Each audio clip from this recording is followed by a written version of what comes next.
Tuhan kita adalah dalam nama Tuhan yang menjadikan langit dan bumi, yang memelihara kesetiaannya sampai selama-lamanya dan tidak meninggalkan perbuatan tangannya. Kasih karunia dan damai sejahtera dari Allah Bapa dan dari Tuhan kita Yesus Kristus menyertai kita sekalian. Hormat Yesus.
Kita akan angkat pujian, Ku bawa hidupku sekarang. Ku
menyertai di dalam kami menjalankan segala aktivitas kami sepanjang minggu ini. Tuhan senantiasa ada apapun yang kami alami di dalam kehidupan kami. Tuhan senantiasa memperhatikan kami sehingga Tuhan mencurahkan akan berkat-berkat Tuhan di dalam kehidupan kami.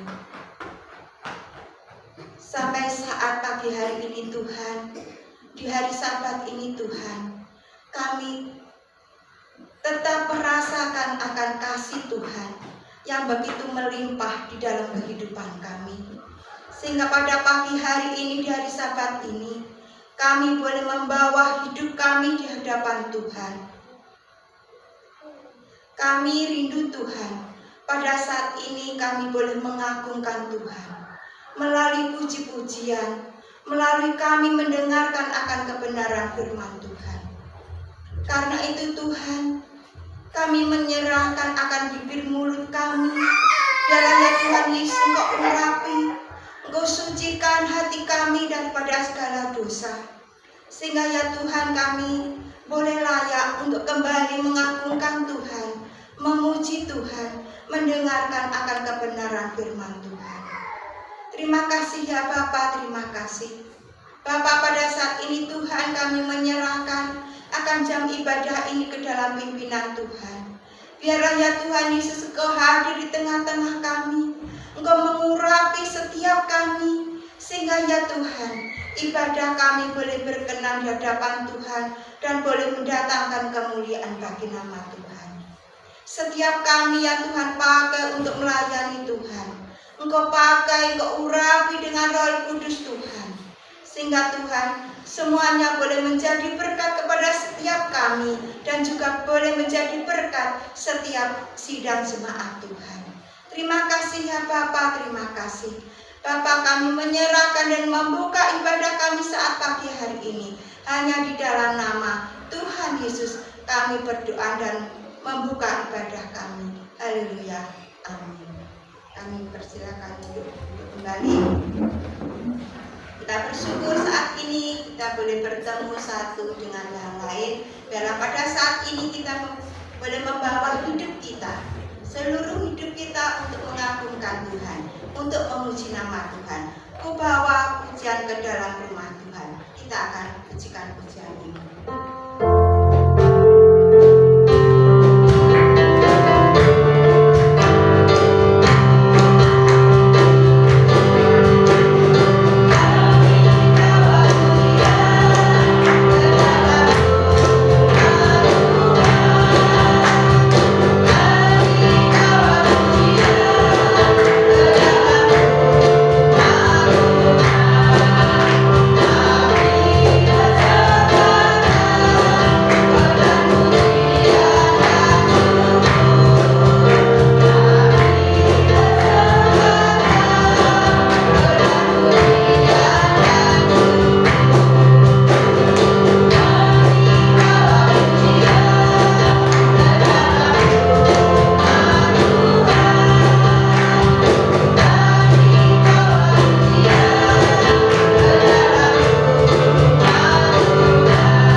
persembahkan setiap pujian kita dengan rasa syukur kita, karena Allah begitu baik di dalam kehidupan kita. Kasih-Nya tiada berkesudahan. Kasih-Nya senantiasa baru dan baru yang boleh kita rasakan karena kita sebagai anak-anak-Nya. Kita akan lanjutkan pujian kita, betapa baiknya Engkau Tuhan.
Satu pujian, berikan ku hati.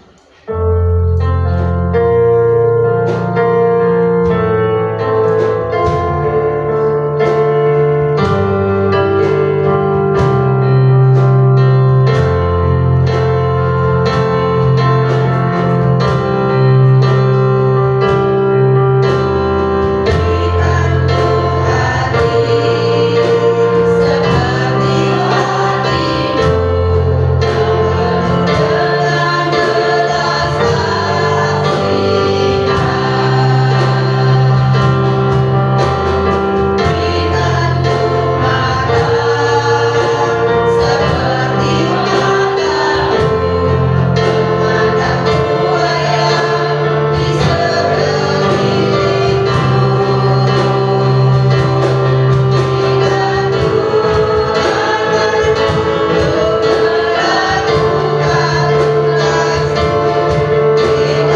setiap kami, Tuhan. Kami membawa hati kami yang haus akan kebenaran firman-Mu. Bantulah kami mengerti apa yang ingin Engkau sampaikan kepada setiap dari kami. Firman-Mu berkuasa mengubahkan kami, dan kami rindu untuk mendengarkannya. Kami menyerahkan waktu ke depan ke dalam tangan kuasa-Mu. Hanya di dalam nama Tuhan Yesus kami telah berdoa. Amin.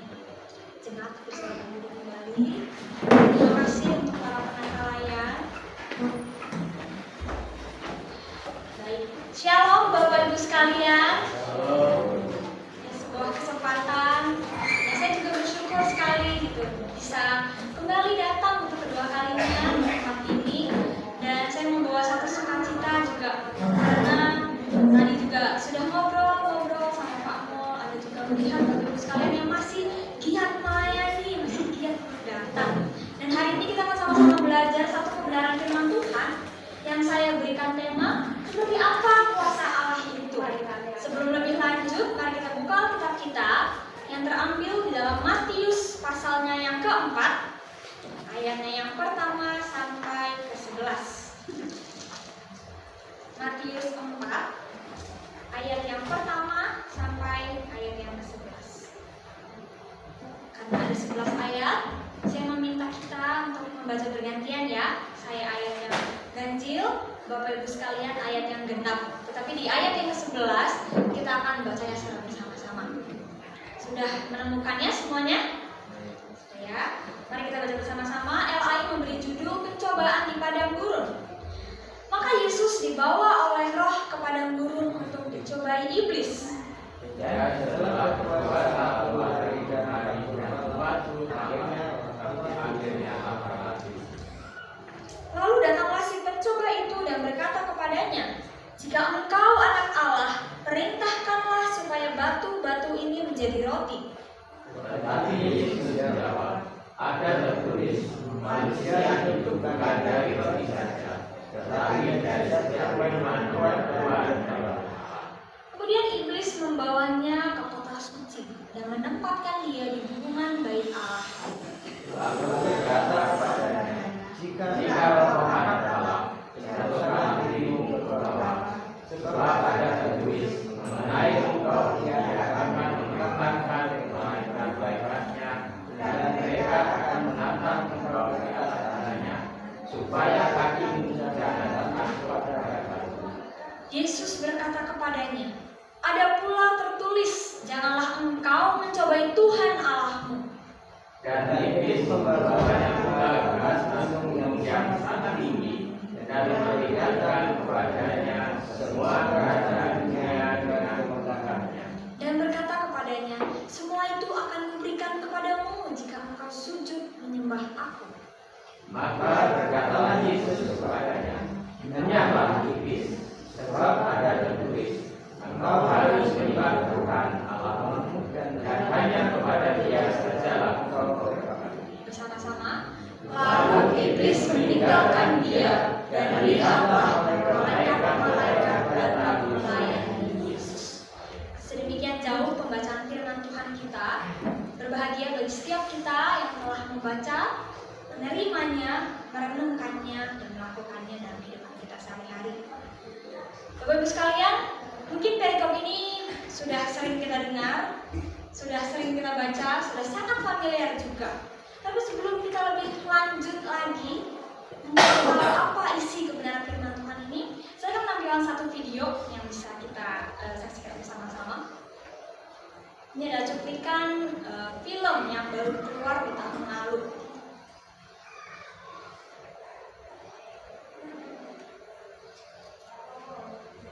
Di dalam film ini terdapat beberapa anak muda yang mereka memanggil ahli sihir gitu ya, magician buat datang melakukan hal-hal yang spektakuler. Nah, ini orang-orangnya yang saat itu terkenal pada zamannya, tapi mereka sudah cukup tua untuk melakukan hal-hal magis lagi. Mereka sulap, bisa mengubah permata bisa hilang, lalu bisa keluar dari kolam piranha, dan itu cukup mencengangkan pada saat zamannya mereka. Dan nah, ini anak muda ini berusaha untuk mengembalikan lagi ingin nunjukin lagi aku berkuasa, aku bisa melakukan hal-hal magic seperti itu.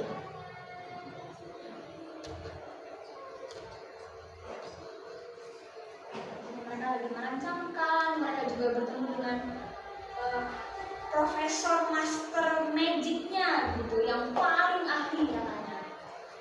Yang mereka lakukan adalah mereka ingin membongkar satu kejahatan dengan kuasa sulap yang mereka punya.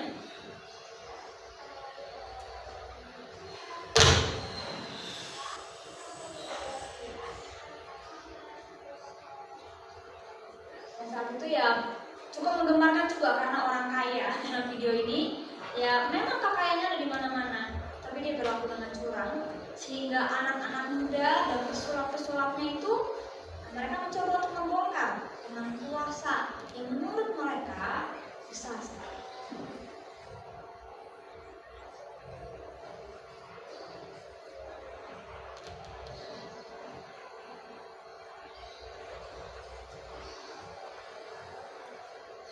Mereka melakukan segala cara, banyak sekali percobaan-percobaan yang mereka lakukan.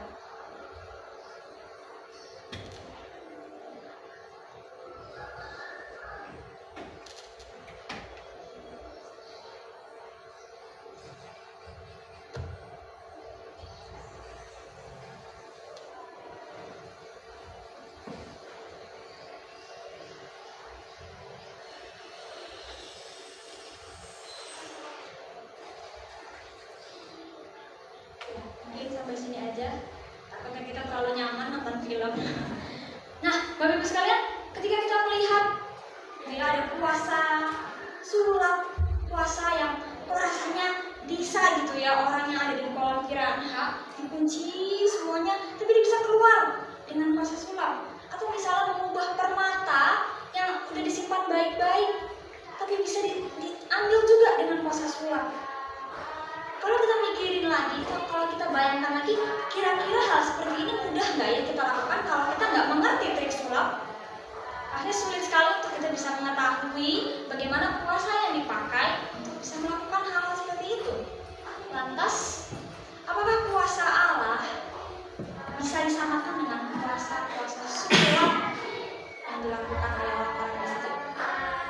Nah, Bapak-Ibu sekalian, hari ini kita akan sama-sama merenungkan, hari ini kita akan sama-sama mempelajari seberapa besar kuasa Allah, seberapa berharganya yang Yesus lakukan untuk menunjukkan, mendeklarasikan kuasa Allah yang begitu besar. Nah, Bapak Ibu sekalian, boleh lanjut. Di sini kita bisa lihat kisah pencobaan Yesus di padang gurun ini tidak hanya ada di kitab Matius, tapi kalau kita lihat di dalam Injil, dalam keempat Injil, kisah ini ditulis di 3. Matius, Markus, dan Lukas. Ini menunjukkan apa? Ini menunjukkan kalau dalam perjalanan hidup Yesus, peristiwa Yesus ada dicoba ini adalah peristiwa yang begitu penting. Tetapi di tengah-tengahnya, jika kita melihat perbandingan Matius, Markus, dan Lukas, di kitab Lukas itu terdapat sebuah perbedaan gitu ya. Kalau dalam Matius dan Markus, setelah Yesus dibaptis, langsung ditulis Yesus dicobai. Tapi kalau di dalam kitab Lukas, di dalam Injil Lukas, di antara Yesus dibaptis dan sebelum Yesus ada dicobai di padang gurun, terdapat satu silsilah. Ada nama-nama keturunan yang sengaja dituliskan oleh Lukas saat itu. Kenapa kira-kira? Apa yang menjadi keinginan Lukas sehingga Lukas mau menuliskan silsilah yang begitu panjang? Kalau kita lihat, rasanya kita juga akan melewati bagian itu. Tapi Bapak Ibu Saudara, penulis saat itu, Lukas yang menulis Injil ini ingin mengatakan bahwa Yesus itu lahir dari keturunan Adam. Keturunan yang sudah berdosa, keturunan yang sudah hancur, sudah terpapar oleh dosa, dan secara teologis kita bisa menyampaikannya dengan next. Ini ya silsilah Yesus berlanjut. Namanya adalah noetic effect passion, efek dosa. Dampak dari dosa yang Adam dan Hawa lakukan saat itu terbawa. Kita memiliki dosa asal yang membuat kita dari lahir pun sudah berdosa. Dan Yesus dikatakan di dalam Injil Lukas di sini lahir dari keturunan Adam, lahir dari keturunan yang berdosa. Tapi ini bukan berarti Yesus juga berdosa. Dia dikandung oleh Roh Kudus. Dan dari kelahiran Yesus itulah dia mematahkan dosa itu. Dan disinilah mengapa Lukas menuliskan, dia menunjukkan seolah-olah ketika Yesus dibaptis dan ketika Yesus mau masuk ke dalam pencobaan pada gurun, Lukas mau kasih tahu, ini adalah anak Allah yang akan melakukan kuasa paling besar, mematahkan dosa yang sudah mengikat manusia tahun ke tahun, generasi ke generasi. Dan inilah Yesus. Dia memiliki kuasa yang begitu ajaib. Lanjut. Yesus, anak Allah, pribadi kedua Tritunggal, tidak berdosa, tunduk kepada Allah dan dimuliakan oleh Allah. Dengan dasar pengertian seperti ini, kita akan sama-sama melihat, oh, alasan mengapa Yesus dengan berani menentang kuasa iblis adalah karena dia memang benar-benar berpegang teguh kepada perintah Allah. Dan Bapak Ibu Saudara, jika kita hidup di dunia ini, kita tidak hidup, ya rasanya sih nggak ada yang kelihatan roh-roh jahat, ya mungkin rasanya kita nggak bisa menyentuh dengan fisik iblis itu atau kuasa jahat itu. Tapi percayalah Bapak Ibu sekalian, iblis itu benar-benar ada, si jahat itu juga benar-benar ada. Barusan saya juga habis ngobrol dengan Pak Mul, dan Pak Mul banyak sekali men-sharingkan bagaimana kuasa jahat itu sudah merenggut orang menjadikan iblis, menjadikan manusia sebagai korban. Dan kita juga hidup berdampingan dengan kuasa jahat. Akan tetapi yang menjadi perbedaan bagi kita sekarang adalah di tengah hidup yang penuh dengan kegelapan, Kristus lahir. Dia membawa terang itu, dia menghancurkan kuasa kegelapan itu, sehingga meskipun kita masih ada dalam tengah kegelapan, meskipun kita masih terjerat oleh dosa, kita sudah diselamatkan. Kuasa Allah telah menyelamatkan kita. Itulah yang harus kita deklarasikan, itulah yang harus kita percayakan. Bapak Ibu sekalian, melalui ayat ini, melalui perikop ini, setidaknya kita akan belajar 3 hal. Yang pertama, Yesus benar-benar bergantung pada firman Allah. Jika kita melihat di pencobaan iblis yang pertama, iblis mengatakan, jika engkau anak Allah, perintahkanlah batu-batu ini menjadi roti.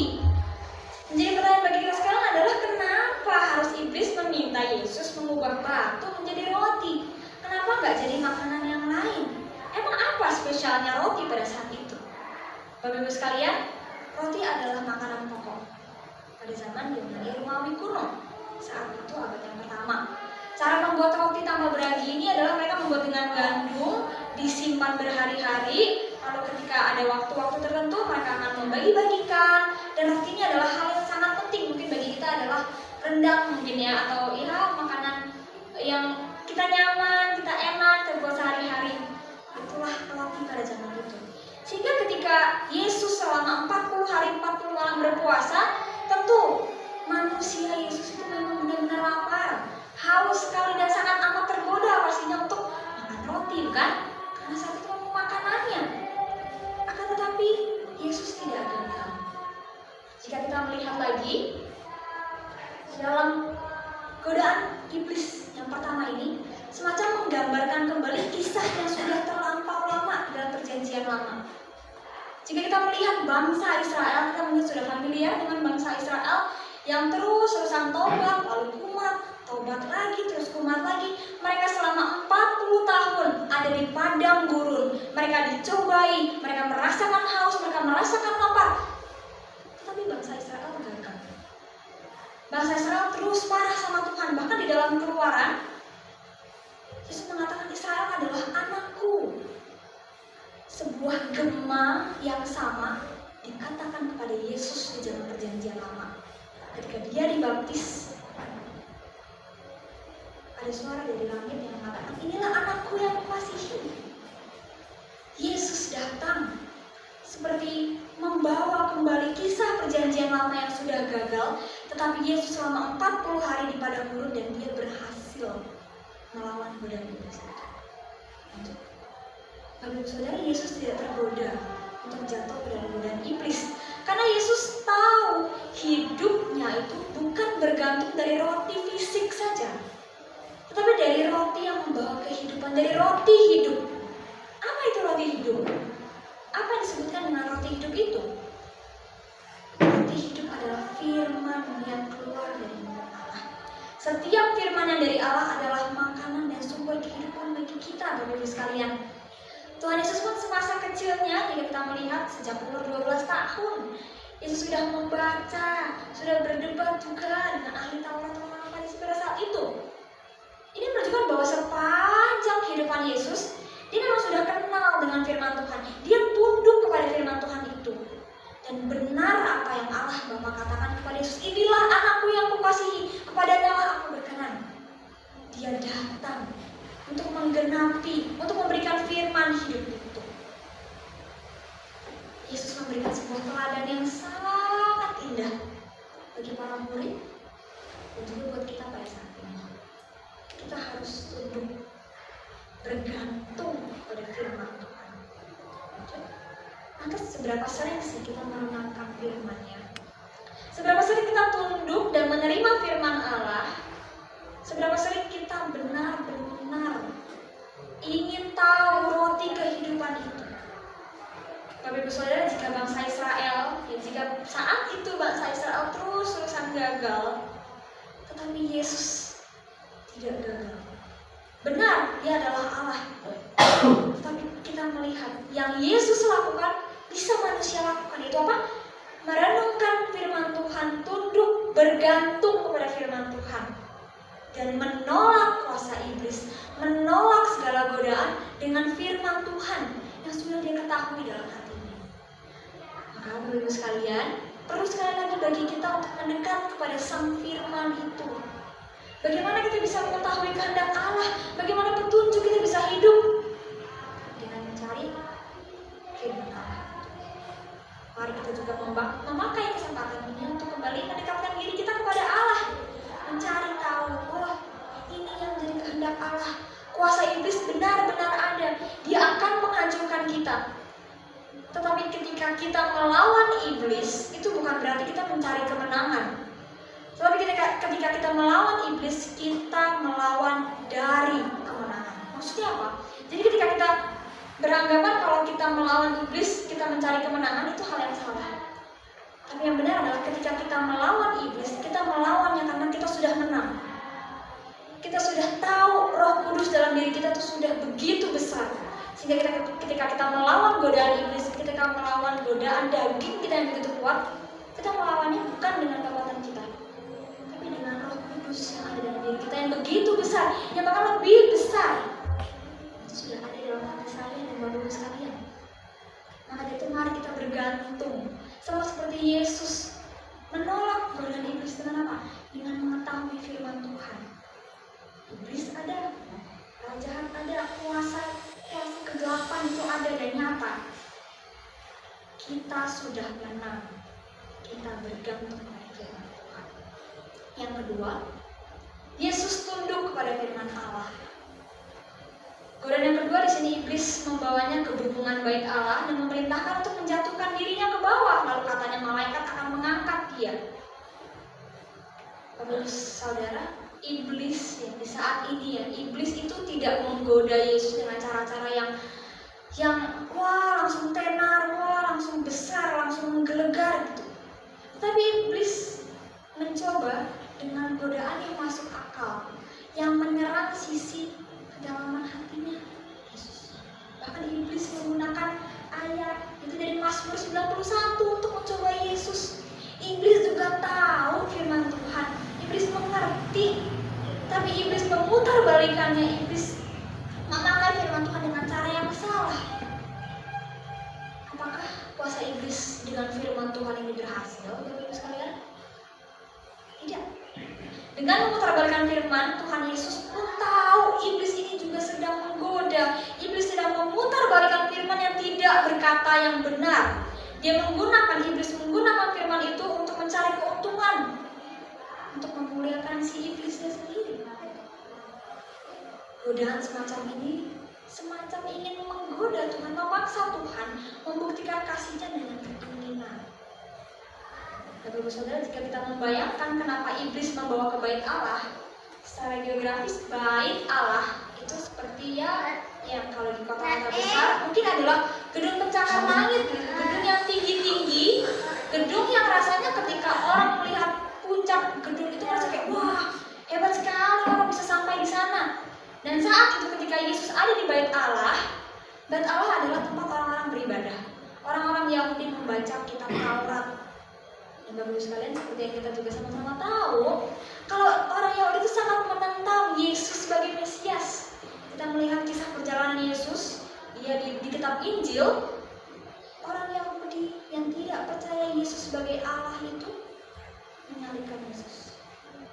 Jadi di sini kira-kira iblis sedang mengatakan, oh, ayo jatuhin aja dirimu ke bawah. Semua orang akan lihat kok. Kamu akan mendapatkan kemuliaan secara instan kok.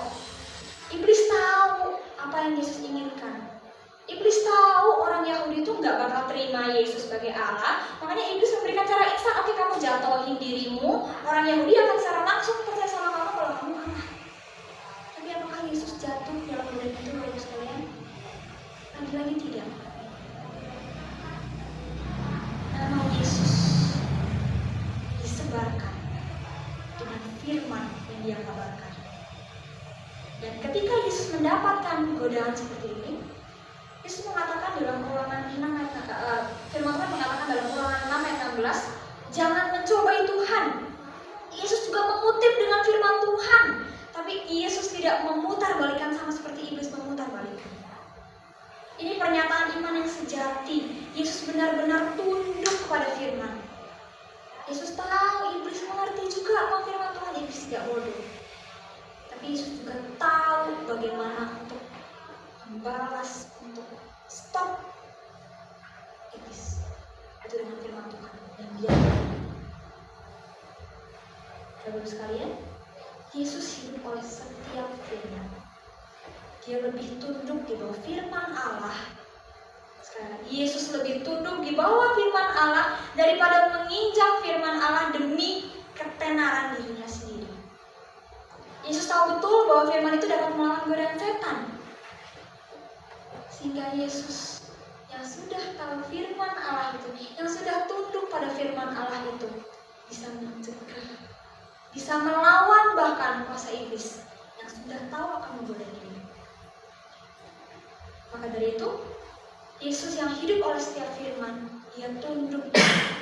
Maka mari kita juga tunduk pada firman itu. Percayalah kepada firman itu, percayalah kepada perintah yang ada di dalam Alkitab ini, Bapak Ibu sekalian. Carilah kehendak Dia, kuasa Allah nyata. Ketika kita benar-benar merenungkan, ketika kita benar-benar mau tunduk kepada firman Tuhan. Saya juga masih berproses untuk tunduk dalam firman Tuhan.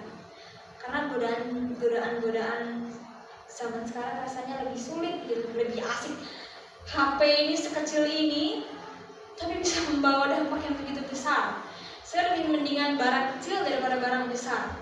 Ketika pagi-pagi, yang saya cari bukan Tuhan, tapi yang saya cari ini karena alarm nyalanya dari sini. Tapi di satu sisi yang saya harus belajar juga adalah saya harus tunduk. Saya harus cari dahulu Tuhan. Saya harus mengerti apa yang Tuhan inginkan saya lakukan sepanjang hari ini.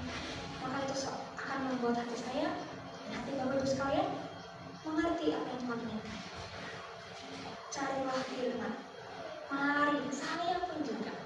Mari kita sama-sama di sini mencari firman dan hidup benar.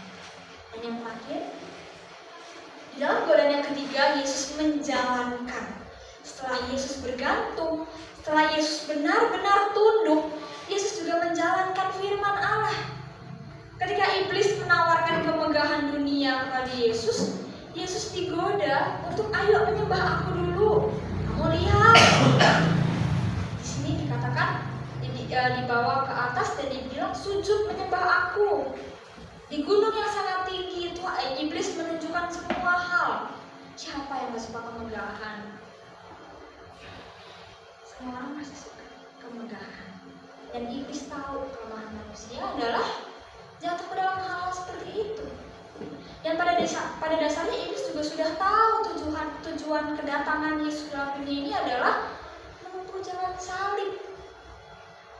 Sehingga di sini ketika iblis yang sudah menjadi penguasa dunia saat itu tahu ada anak Allah yang benar-benar datang, dia langsung mencoba untuk mematahkan itu dan ingin mengatakan, ayo sembah aku aja, nanti kamu dapat kemegahan, gak usah pakai salib, gak usah. Sembah aku, nanti aku akan kasih dunia ini. Iblis sudah mengerti jalan salib. Iblis tahu Yesus datang, Yesus Allah. Iblis sudah tahu. Betul, Allah menciptakan alam semesta ini. Allah memelihara ini, betul. Tapi Allah benar-benar datang ke dalam dunia untuk menebus. Yesus bukan, jalan salib itu bukan menebus dunia dari si iblis, tapi Yesus datang ke dalam dunia untuk menebus manusia berdosa yang masih ada di dalam dunia berdosa. Maka kesempatan seperti ini, godaan ini iblis ambil untuk memberikan kekuasaan secara instan. Hal-hal yang seolah-olah pemerintahan dunia ini adalah kesenangan bagi Yesus. Iblis menawarkan hal-hal yang rasanya gak perlulah Yesus lewat jalan salib. Salib itu memalukan, salib itu menyakitkan. Dan Iblis juga bilang, aku akan memberikan kerajaan jika Yesus menyembah iblis. Kalau kita melihat lagi perbandingan di awal antara Yesus dan bangsa Israel saat itu, Israel mengalami pencobaan yang begitu berat, godaan yang juga begitu besar. Akan tetapi Israel tidak setia pada janji Allah. Maka Yesus di sini datang. Ketika dia diperhadapkan dengan cobaan, dengan godaan yang menguji kesetiaan total, Yesus tidak jatuh.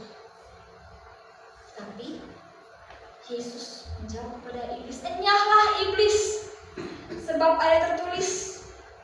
Yesus kembali mengutip, menjawab dengan kitab suci, menjawab dengan firman Tuhan dan menjalankan firman-Nya. Maka Injillah yang berkuasa. Ini adalah kabar yang menggembirakan sekali Bapak-Ibu sekalian. Yesus tidak tergoda dengan kuasa iblis. Mungkin iblis memberikan godaan yang instan, hasil yang instan. Tapi Yesus tidak tergoda karena Yesus mau menjalankan firman Allah. Apa firman Allah itu? Datang ke dalam dunia, melayani, memberitakan Injil dirinya, mati di atas kayu salib, bangkit dan naik. Itulah firman Allah. Itulah yang membuat kita sampai saat ini bisa diselamatkan, Bapak-Ibu sekalian. Jika Yesus gagal pada saat itu, wah, tidak terbayangkan apa yang terjadi pada kita sekalian di sini. Kuasa iblis begitu besar. Tapi Yesus menolak dan tetap menjalankan firman Allah. Yesus mengingatkan juga, godaan itu bukan dosa selama kita menolak godaan itu. Kita yang sama-sama sudah saya katakan tadi, jika kita melawan kuasa iblis hanya untuk mencari kemenangan, itu adalah hal yang salah. Tetapi ketika kita melawan kuasa si jahat dari kemenangan, itulah yang akan mendeklarasikan.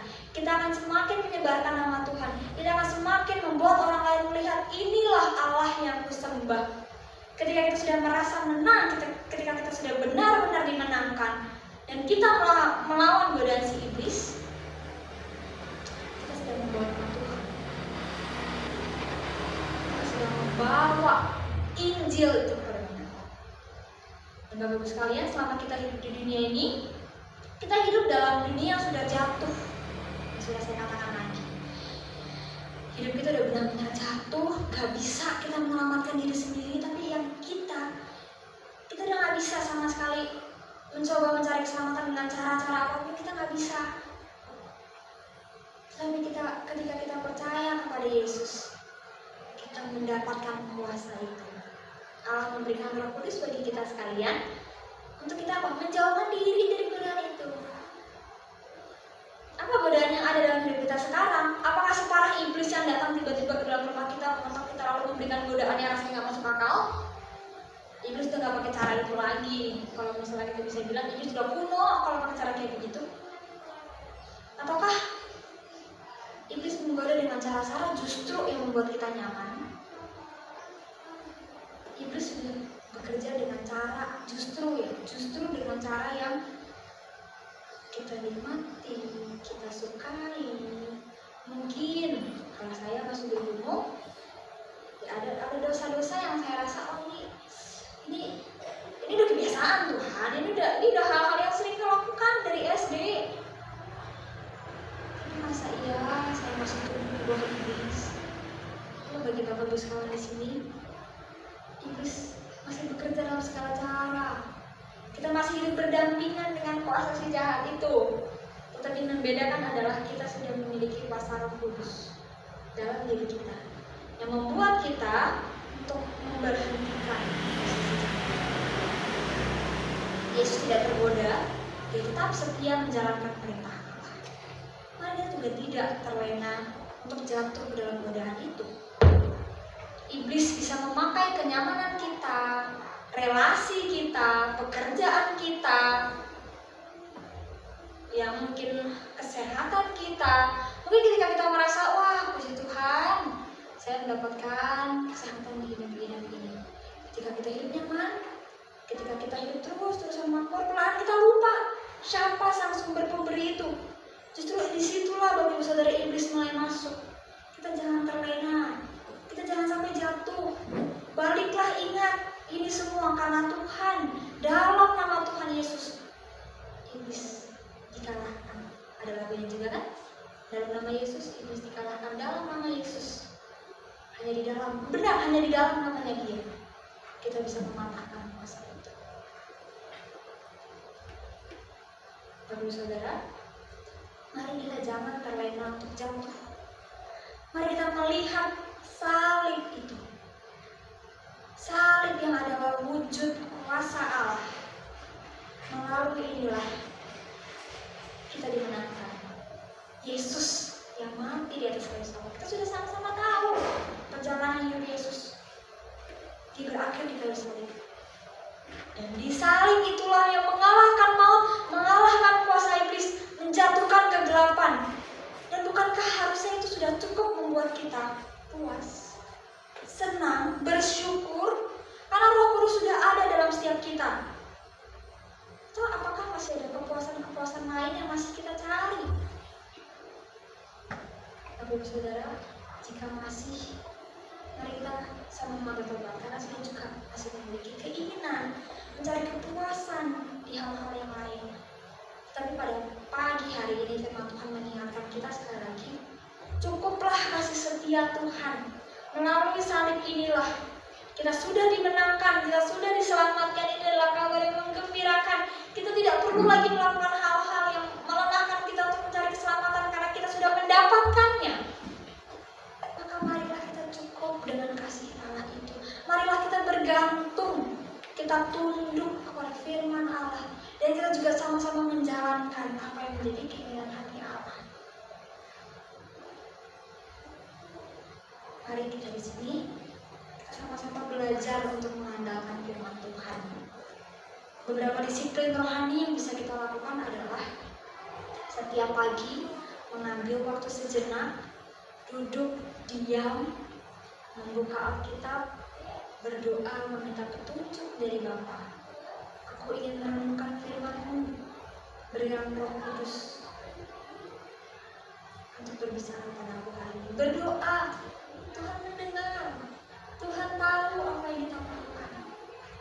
Mari kita melakukan teladan untuk mengetahui firman Allah. Selama sepanjang hari sudah melakukan banyak hal, teladan selanjutnya adalah kita kembali tunduk lagi di hadapan Tuhan. Tuhan, terima kasih. Terima kasih saya sudah melalui ini, itu, kesana, kesini. Maka dengan itu, hidup kita benar-benar tunduk pada firman Allah. Hidup kita benar-benar bergantung padanya. Dan tidak ada sedikit tempat dalam hati kita untuk memegahkan diri. Karena apa? Karena kita tahu kita bisa melakukannya karena Allah yang memampukan kita. Iblis ada, tetapi roh kuasa Allah lebih besar. Mari kita tidak terlena dengan godaan iblis, tapi menggunakan kuasa Allah, kuasa yang begitu besar itu, untuk melawan dan untuk mentransformasi hidup kita. Biarlah firman Tuhan pada pagi hari ini benar-benar bisa kita renungkan, kita bawa pulang dan juga kita bagikan. Mari kita berdoa. Bapa kami dalam surga, terpujilah nama-Mu ya Tuhan. Pada pagi hari ini firman-Mu kembali mengingatkan kami, kuasa-Mu teramat besar, kami teramat kecil. Maka dari itu Tuhan, kami memohon dengan sungguh, Tuhan yang memampukan kami untuk kami bisa memiliki, menggunakan kuasa-Mu untuk melawan godaan-godaan dari sekitar kami. Tuhan, tolong jemaat-Mu yang ada di tempat ini untuk bisa terus bergantung kepada Tuhan. Mereka yang ada dalam pergumulan, pencobaan, Tuhan yang tolong lepaskan mereka. Bantulah mereka untuk melihat kepada Tuhan yang memiliki kuasa yang begitu besar itu. Dan di dalam nama Tuhan Yesus, Engkau akan dipermuliakan. Inilah doa kami ya Tuhan. Kami menyerahkan hidup kami dalam tangan-Mu. Dan di dalam nama Tuhan Yesus, kami telah berdoa dan mengucap syukur. Amin. Tuhan memberkati.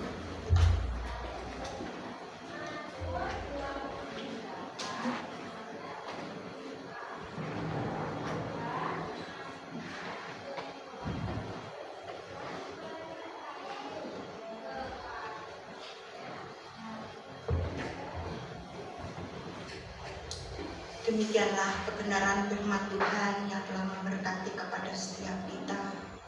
Teladan-teladan yang Tuhan Yesus berikan kepada kita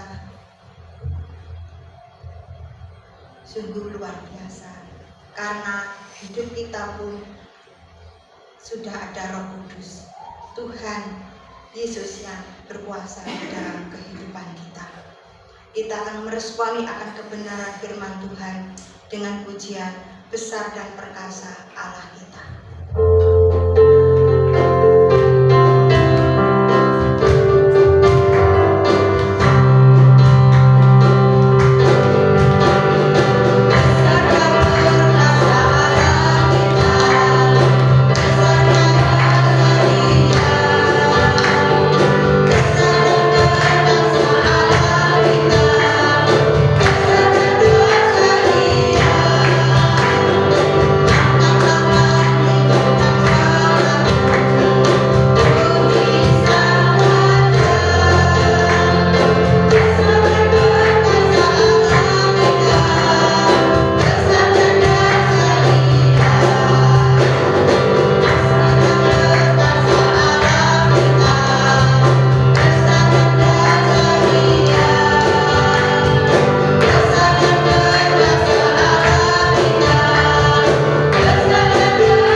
Dukung dalam doa yaitu Mas Dodi, karena sampai saat ini Mas Dodi belum ada kesadaran. Kita berdoa, kita doakan bersama-sama. Saya serahkan yang bertugas. Terima kasih ya Tuhan, terima kasih untuk kesempatan hari ini. Tuhan, memimpin kami anak-anak-Mu untuk melangkahkan kaki kepada Tuhan, memuji, menyembah Tuhan, mendengarkan firman Tuhan. Terima kasih ya Tuhan, terima kasih.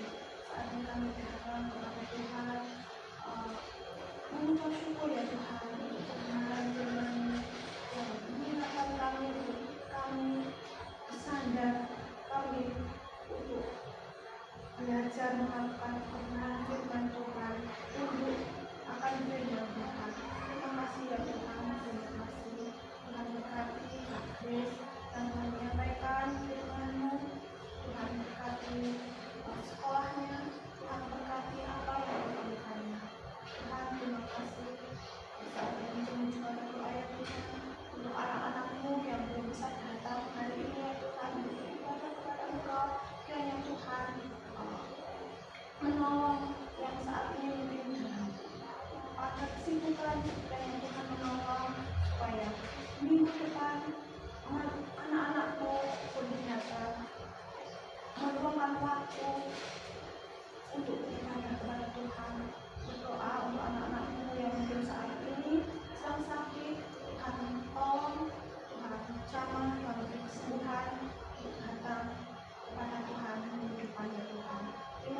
Tuhan, saat ini kami suka berdoa ya Tuhan, doa khusus untuk Mas Dodi ya Tuhan, yang kami mandi kecelakaan, kiranya ya Tuhan, Engkau menolong Tuhan, memberikan musisatmu ya Tuhan, yang Tuhan jadi boleh mengalami musisat-musisat yang dari Engkau, dan imannya boleh semakin kuat di dalam Engkau ya Tuhan.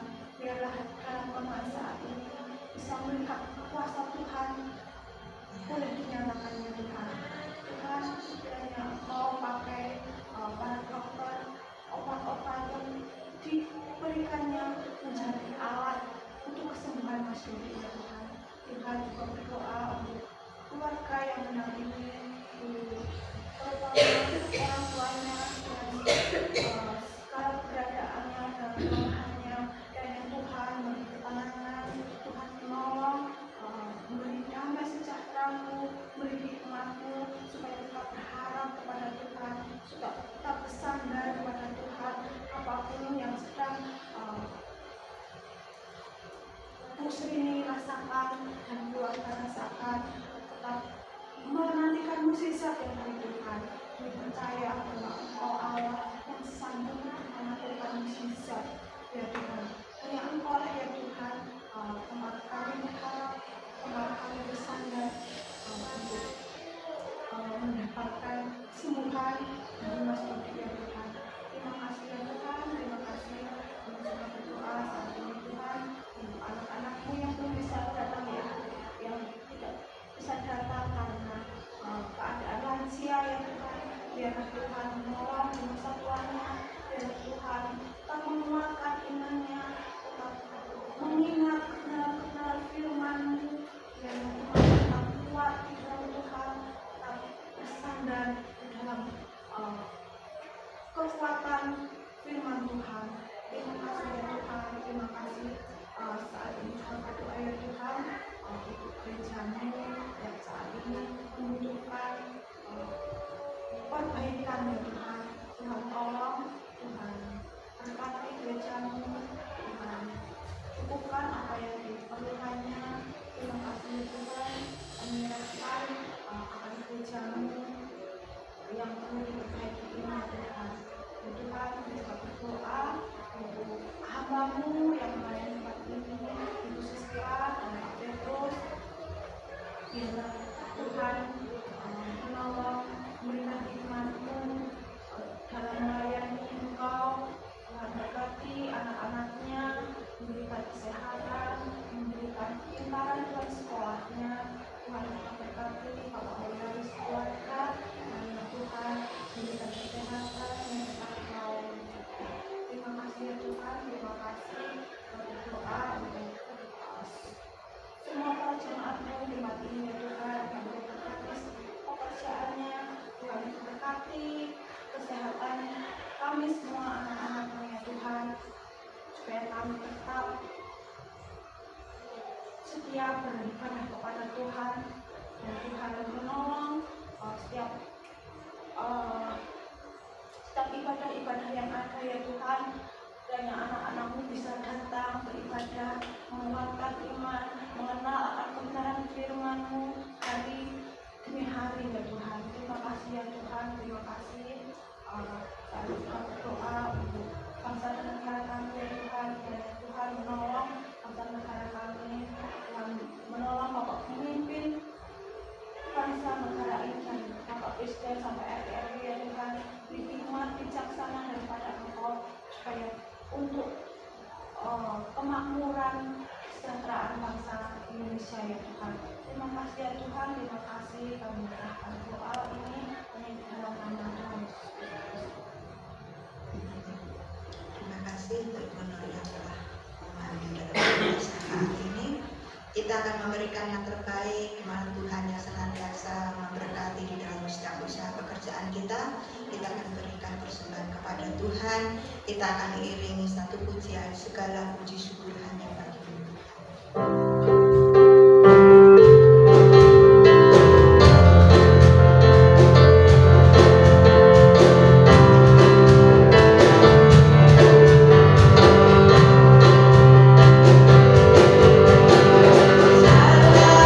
puji syukur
Biar setiap firman yang kami dengar ya Tuhan dapat menjadi lega dalam hidup kami dan dapat menjadi tongkat dalam kehidupan kami. Ya Bapa, pada saat ini kami berdoa menyerahkan persembahan kami, baik itu persembahan syukur kami, persembahan simpitan kami, persembahan persyukuran kami. Biarlah Tuhan Yesus menyediakan pujian dan pujian persembahan kami. Kami menyerahkan akan persembahan ini dengan tangan kuasa Tuhan, biar kami sendiri akan memberkati setiap kami. Terima kasih ya Bapa, terima kasih. Dalam nama Tuhan Yesus Kristus kami berdoa dan bersyukur. Haleluya.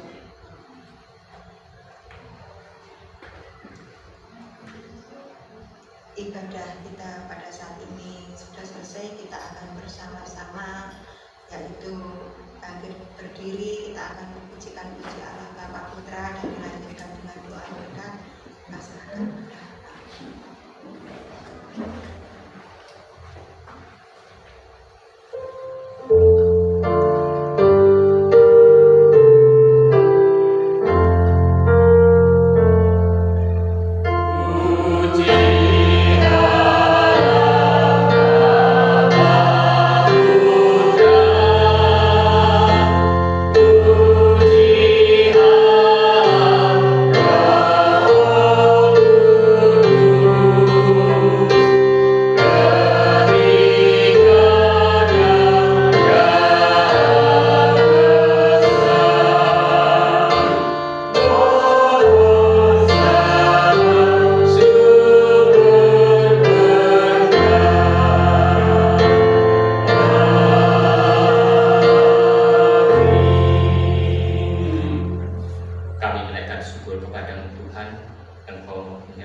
sebentar kami akan kembali ke rumah masing-masing ini dalam perjalanan kami.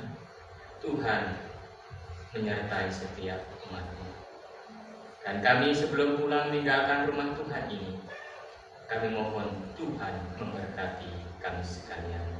Bapak Ibu Saudaraku yang terkasih di dalam Tuhan, buka hati dan arahkan pada Tuhan, serta terimalah berkat Tuhan di dalam kehidupan setiap kita.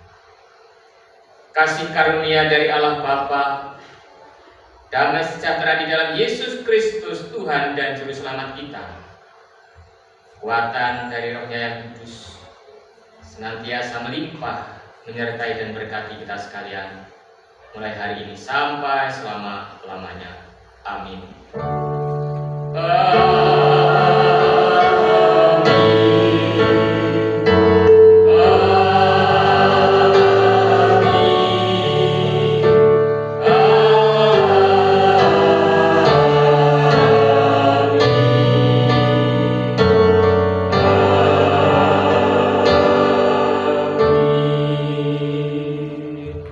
Silakan duduk kembali, Bapak Ibu yang dikasih Tuhan.